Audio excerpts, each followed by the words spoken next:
It wasn't giving me like what I wanted it to. So, got it. It wasn't good what I wanted to give, literally. That's good. We love to see it. I'm excited. Me too. Like that. You like how it's sitting? Okay, cool. Can you see it back of your head now? Yeah. Or do I need to go lower or higher? Or you can No, see that's fine. Okay, cool. Oh, nice. Cool. Solid. You like it? Okay, cool. Awesome. So here's my starting canvas. He's underage, so I won't say his name. He actually cut his hair himself, so I'm really just gonna go in and shape it up and layer it up and give it some body. So I'm literally just starting by like establishing a perimeter. He doesn't want too much off, and that's okay. A big thing that people have to understand with long haircuts is that sometimes less is more. So like literally, it might feel like that's it after a haircut, but that's okay because that's what that client wants. They don't, guys with this long of hair don't always want a big chop. They just want to get some shape into it. So that's what I'm going to show you, how to just cut some shape, not really cut any length. So we're going to go back into my layering technique, and if you guys have watched my other videos, you know I do pie shaped layering. So I'm going to section it out. I'm going to use the bottom as my guide, and then that's how I'm going to cut that weight in the center. I will repeat this, and I will continuously show you this because this is the most important part of the haircut. Keep in mind, for his haircut in particular right now, I'm not dragging straight up, like straight up. There's a little bit of a bend in the hair that you will notice, and that's because I'm not dragging it straight up.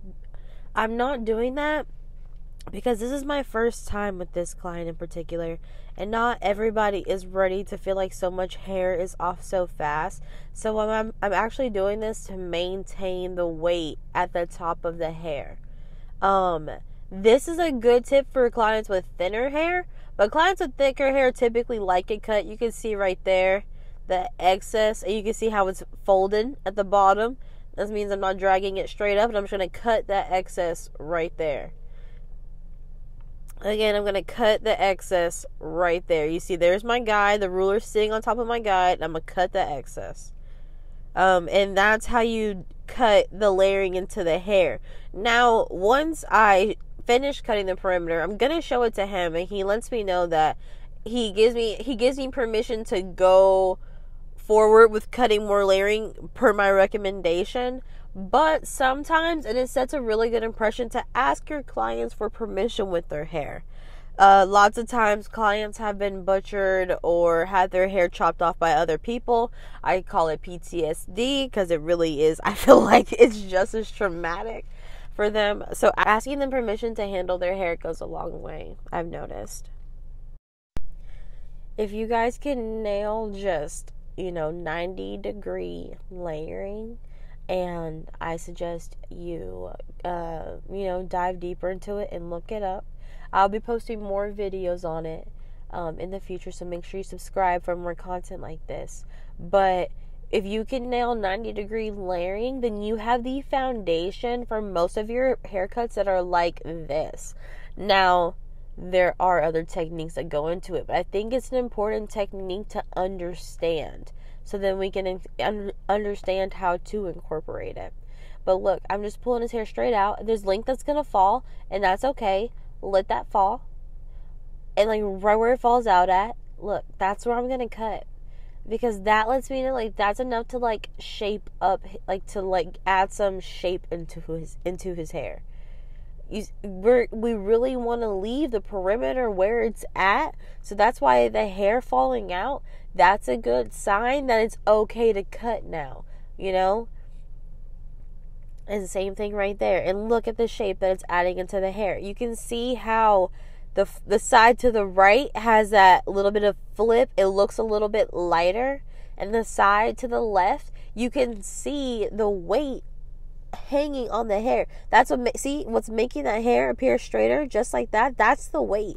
That's all we are going after. We're just going after the weight. We're just gonna pull that hair straight out and just cut. And if you are familiar with point cutting, I will say point cut it for more texture If you want me to go over more of what that means, just let me know. I would love to make videos over it, but I just want to know this is something you guys are interested in wanting to know about.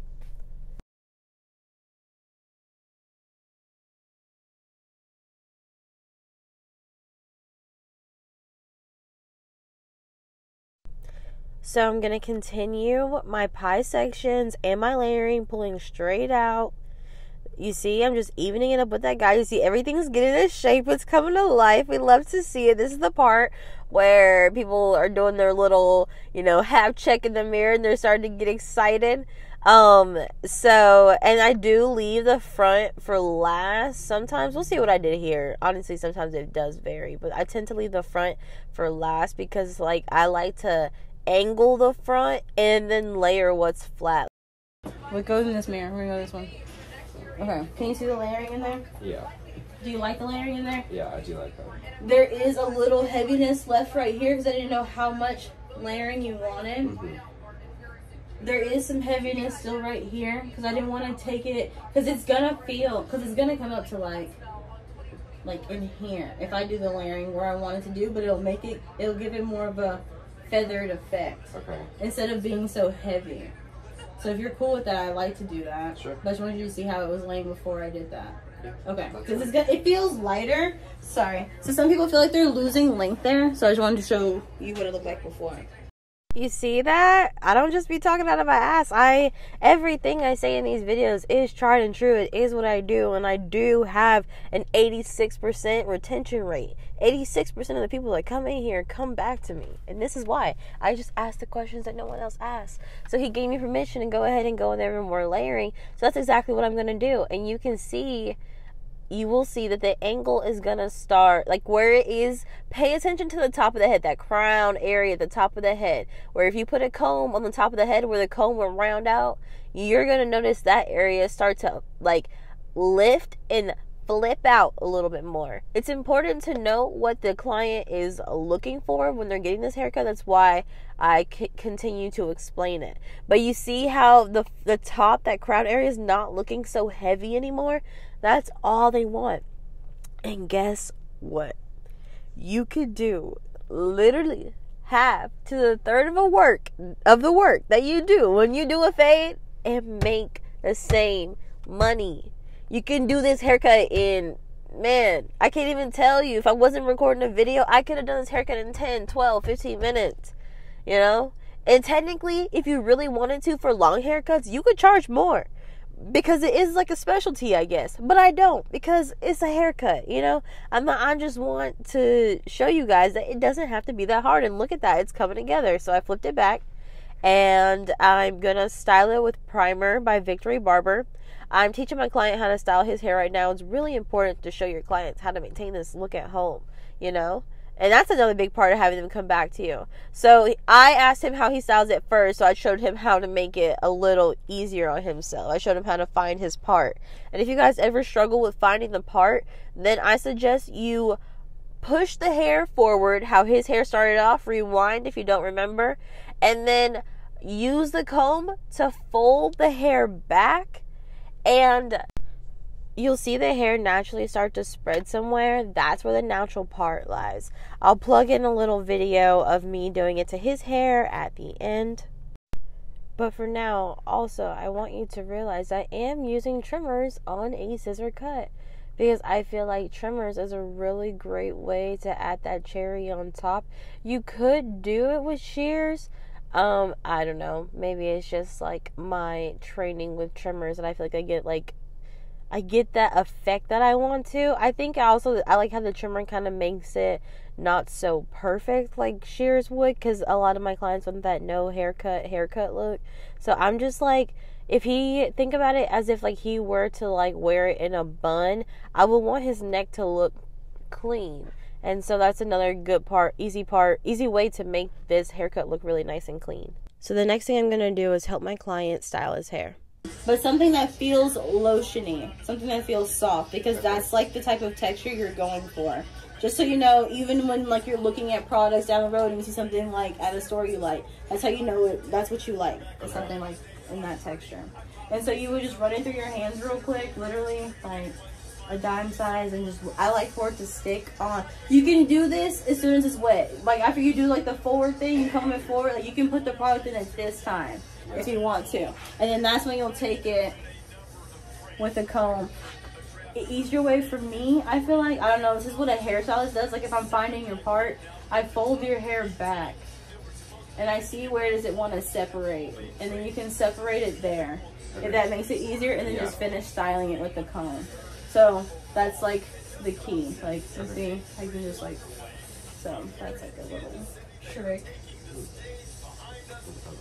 And then if you ever just want to create that feathered look, you can finish it how you have thicker hair, so you kind of have to like comb it down to like get it into like whatever place it is. But if you want just to create natural texture, you just need your fingers, like a wide tooth comb kind of grip, and just feather it back like that. Do you like how that's sitting?